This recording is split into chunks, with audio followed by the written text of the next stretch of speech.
kamuoe mwanamke huyo ni kahaba, kamchukue tu. Hosea, Hosea, kamuoe mwanamke huyo ni Gomeri, kamchukue tu.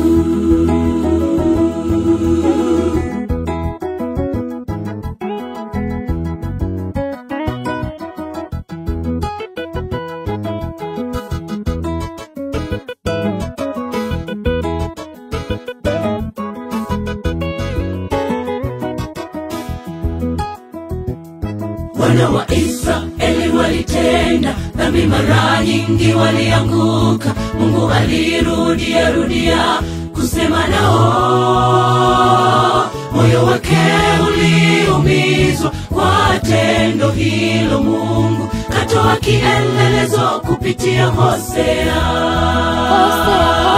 Hosea kaambiwa amuoe mwanamke ambaye ni kahaba, ambaye hakutulia hata alipomuoa. Maumivu aliyopata Hosea kwa tendo hilo, Mungu alitaka awafundishe Israeli. Hosea, Hosea, kamuoe mwanamke huyo ni kahaba, kamchukue tu. Hosea, Hosea, kamuoe mwanamke huyo ni Gomeri, kamchukue tu.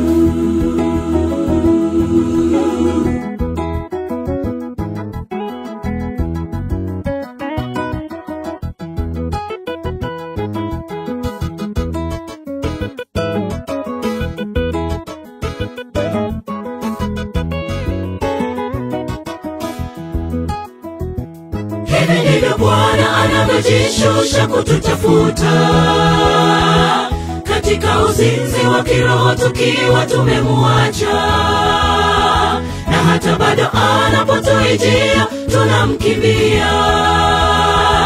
Tunarudi tena katika dhambi aliyotutoa, bado hurudi kutuchukua, tukiwa tumekosa hata thamani nje huko. Kukumbatia kwa upendo mkubwa, hivi ndivyo bado anatutafuta hata leo. Tunaumiza moyo wake Mungu kwa kurudi katika dhambi, licha ya upendo mkubwa anaotuonyesha. Kielelezo cha Hosea kiwe ni fundisho kwetu, Mungu anavyohangaika kwa ajili yetu. Sasa Mungu aita mmoja mmoja, pia kanisa lote tunaitwa kuimarisha mahusiano naye Mungu wetu. Leo amekubali tena kubeba aibu yetu, tutoke katika uzinzi huo wa kiroho. Rejea, rejea, Mungu ametuijia tena, twende kwake.